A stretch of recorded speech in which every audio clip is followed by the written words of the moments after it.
So dahil nga feeling ko, stress ako these past few days dahil sa tambak na gawain sa school at palong-palong order sa Kapinik. Makikipag-date ako ngayon sa Pogi at ayan nga pala yung outfit ko. Alas 6 nga pala ng gabi at mag-tricycle na lang ako para mas mabilis yung biyahe ko. Sobrang biglaan lang tong lakad dito kaya naman hindi na ako nakaligo at nag-hotpot na lang ako. So nandito na nga pala ako sa SM Nova at dito ako mag-aantay ng bus. Nasasakyan ko papuntang SM Fairview. At ayun, buti na lang meron agad bus sa dumaan at makakasakay ako agad. So naghahanap na nga pala ako na magpapaupo sa akin dyan, char.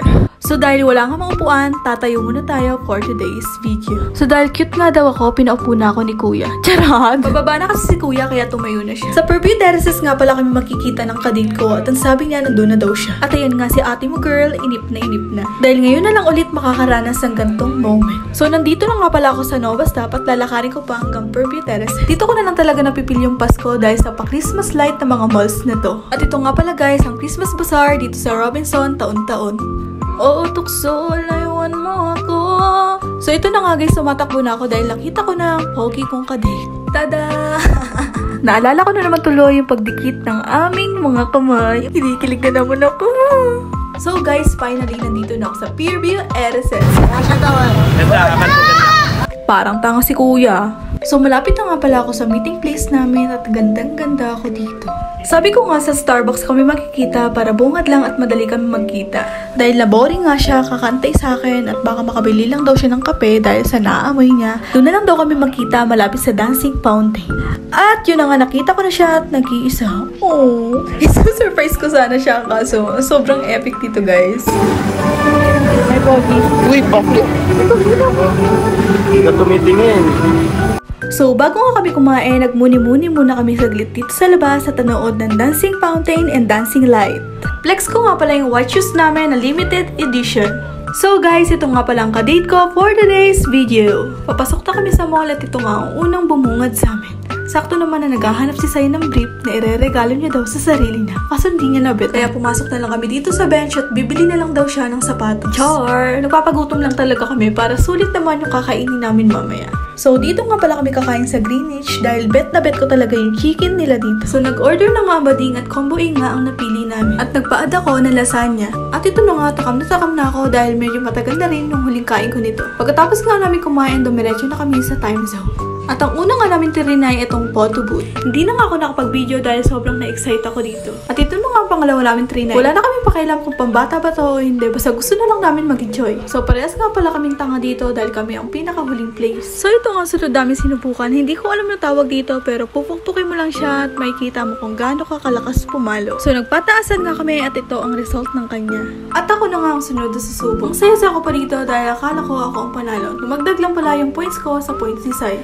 Doon kasi ako nag-base sa number sa taas, akala ko 488 kay Sai at ako naman umabot ng 800. O diba, parang tanga, pili ko mas mataas ako sa kanya. Napakatuloy ako ng bading. Sunod naman namin pinuntahan itong video okay. Tagal nga namin bago makakanta dahil hindi namin alam kung paano mag-play ang music. At hindi nga rin namin alam na isang tab, isang kanta. Kaya naman ang unang kanta namin ay minekos-mekos muna para matry muna sana namin kung paano mag-play ng kanta. So dahil nga hindi rin kami satisfied sa mic, hindi na kami nag-tap ulit. Tinapos na nga lang namin ang kantang ito at nagbaliwan na lang.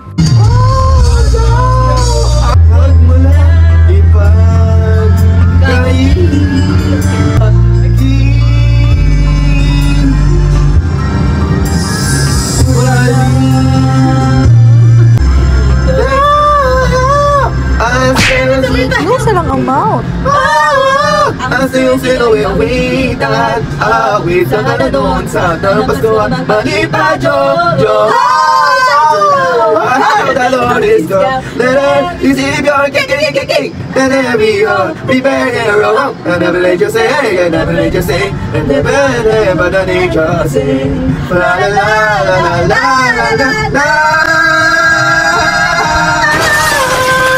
So nag-proceed na nga kami dito sa basketball at sunod naman namin trinay itong baril-barilan. At this moment, taging tanga-tanga na naman kami dahil di namin alam na one top, one player. First time na kasi talaga namin maglaro dito sa time zone sa buong buhay naming magkasama.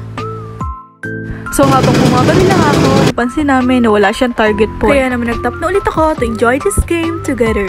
So ang last nga namin na dapat lalaruin ay ang bowling. Kaso nag-cut off na kaya dito na lang kami. Pambata na nga lang ito, natatanga pa rin talaga kami. Hindi pwedeng ganito, babawi kami.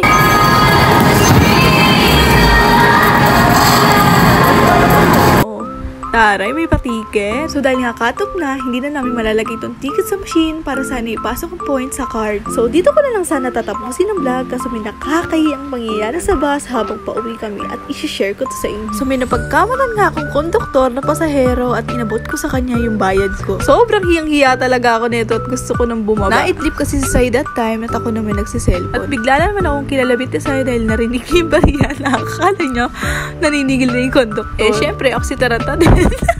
Natatawa talaga ako. Nakapulong white kasi si kuya kaya naabot ko rin talaga sa kanya yung bayad ko. So ayan na nga, totoong konduktor na yan. Ayun siya guys, so yung nakapulong white. O tanang sa'yo kuya, sorry talaga. Sobrang empty kasi talaga. Pati yung ibang pasahero nagtatawa. So dito na nga nagtatapos ang vlog na ito. Thank you for watching!